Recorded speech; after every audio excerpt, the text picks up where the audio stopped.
Kematian 12 Rasul Kristus.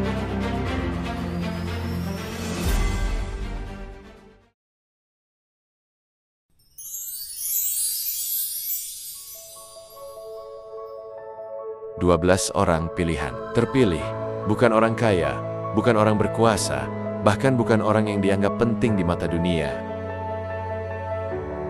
Namun, mereka dipilih untuk sebuah misi besar, misi yang akan mengubah sejarah selamanya. Mereka adalah para Rasul Yesus Kristus, saksi utama mukjizat dan ajarannya. Mereka berjalan bersamanya, melihat keajaibannya, dan mendengar langsung firman-Nya.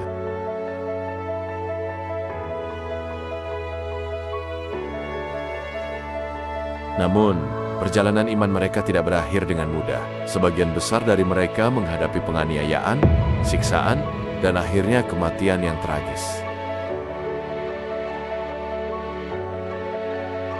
Hari ini, kita akan menyaksikan kisah akhir hidup dari ke-12 Rasul Yesus, kisah tentang kesetiaan, pengorbanan, dan iman yang tak tergoyahkan.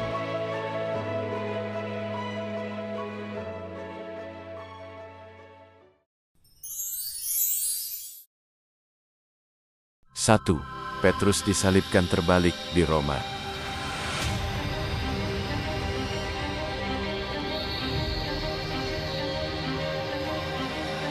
Simeon Petrus, pemimpin para rasul, adalah saksi banyak mukjizat Yesus.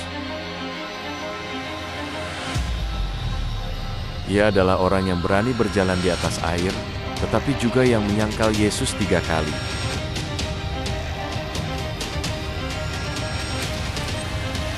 Namun, setelah kebangkitan Kristus, Petrus berubah menjadi pengkhotbah yang berani. Dia pergi ke Roma untuk menyebarkan Injil, tetapi pada akhirnya ditangkap oleh Kaisar Nero.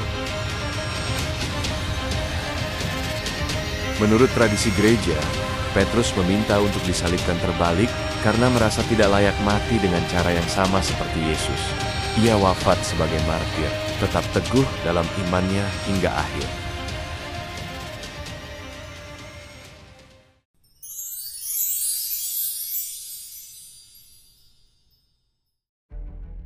Dua, Andreas disalibkan di Yunani. Andreas, saudara Petrus, juga seorang nelayan sebelum dipanggil Yesus. Ia mengabarkan Injil hingga ke Yunani. Di sana, ia ditangkap oleh penguasa Romawi dan dijatuhi hukuman salib berbentuk X. Konon, ia tetap berkhotbah dari atas salibnya selama berhari-hari sebelum akhirnya meninggal. Salib berbentuk X ini kemudian dikenal sebagai salib Santo Andreas.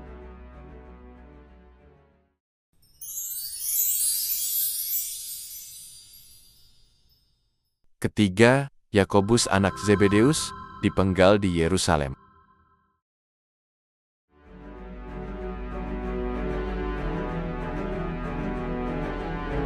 Yakobus adalah salah satu dari 3 murid terdekat Yesus, bersama dengan Petrus dan Yohanes. Ia menyaksikan transfigurasi Yesus dan banyak mukjizat lainnya. Namun, ia menjadi rasul pertama yang mati martir.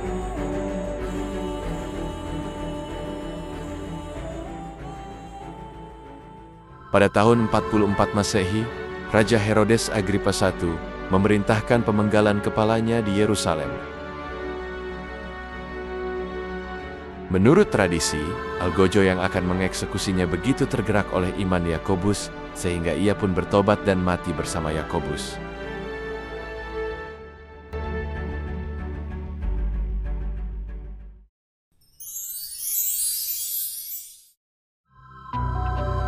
Keempat, Yohanes, satu-satunya yang meninggal karena usia tua.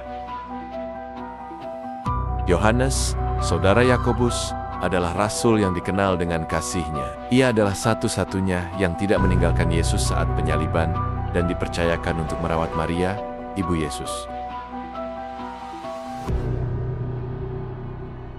Yohanes adalah satu-satunya rasul yang tidak mati sebagai martir. Ia diasingkan ke Pulau Patmos, tempat di mana ia menerima wahyu dari Tuhan yang kemudian menjadi kitab Wahyu.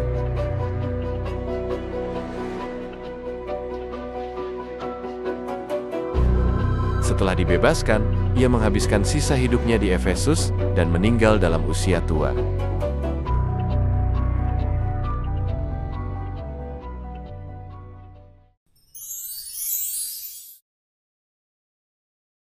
Lima, Filipus disalibkan di Hierapolis.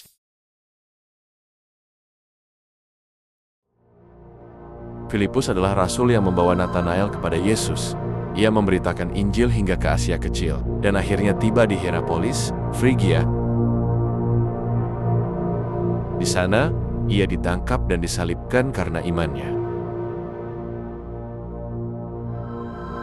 Beberapa catatan mengatakan bahwa ia disalibkan secara terbalik, sementara yang lain menyebutkan bahwa ia digantung sampai mati.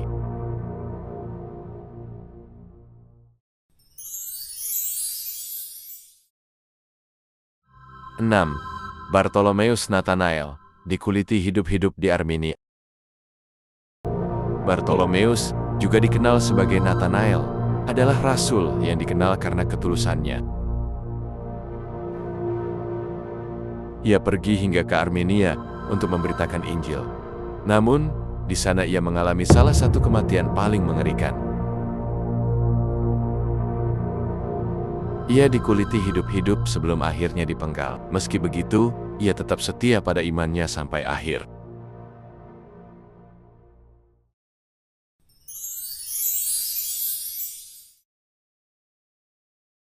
Ketujuh, Thomas ditombak di India. Thomas, yang sering disebut Thomas yang ragu, justru menjadi salah satu rasul yang paling berani dalam misi penginjilannya. Ia pergi hingga ke India, mendirikan banyak gereja di sana. Namun, akhirnya ia dibunuh dengan tombak oleh orang-orang yang menolak ajarannya.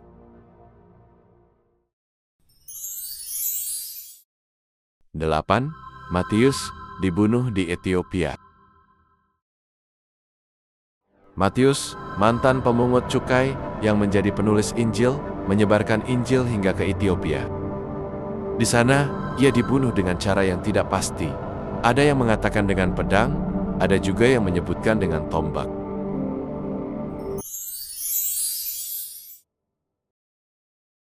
Kesembilan, Yakobus anak Alfeus dilempar dari bait suci dan dipukuli hingga mati. Yakobus, yang sering disebut Yakobus kecil, diyakini memimpin jemaat di Yerusalem. Ia menghadapi penganiayaan dari pemuka agama Yahudi dan akhirnya dilempar dari puncak bait suci. Ketika masih bernapas, ia dipukuli hingga mati.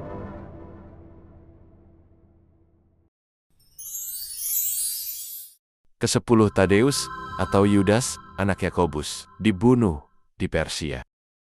Tadeus, juga dikenal sebagai Yudas anak Yakobus, adalah seorang pengkhotbah yang menginjili di Persia. Ia akhirnya mati sebagai martir, kemungkinan karena dipukuli atau dipenggal.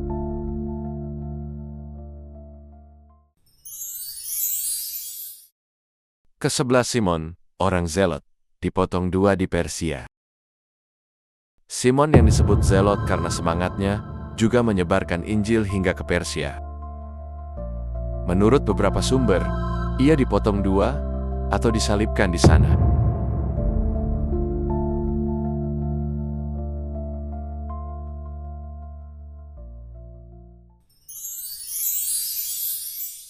Ke-12, Yudas Iskariot mengakhiri hidupnya sendiri.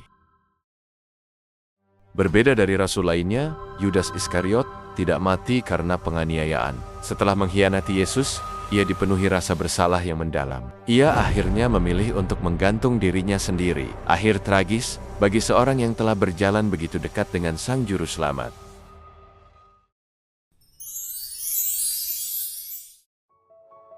"12 orang menjadi 12 kisah tentang keberanian, pengorbanan, dan kesetiaan yang tak tergoyahkan. Mereka bukanlah raja, bukan panglima perang, bukan orang-orang kaya atau berkuasa. Mereka hanyalah nelayan, pemungut cukai, dan orang-orang sederhana yang dipilih untuk misi besar. Mereka bukan hanya menyaksikan mukjizat Yesus, tetapi juga bersedia memberikan nyawa mereka untuk menyebarkan kabar baik. Dari Yerusalem hingga Roma, Dari Persia hingga India, mereka membawa terang Injil ke seluruh dunia. Dan untuk itu, mereka membayar harga yang mahal. Namun, kematian mereka bukanlah akhir dari cerita. Justru, dari darah para martir inilah, iman Kristen tumbuh dan bertahan hingga hari ini. Mereka telah menyelesaikan pertandingan mereka. Mereka telah menjaga iman mereka. Kini, tongkat estafet ada di tangan kita. Apakah kita juga siap untuk tetap teguh dalam iman kita, bahkan di tengah tantangan dan penderitaan? Jadilah terang di dunia, sebarkan kasih dan kebenaran. Karena iman yang sejati bukan hanya tentang kata-kata, tetapi juga tentang tindakan dan kesetiaan hingga akhir.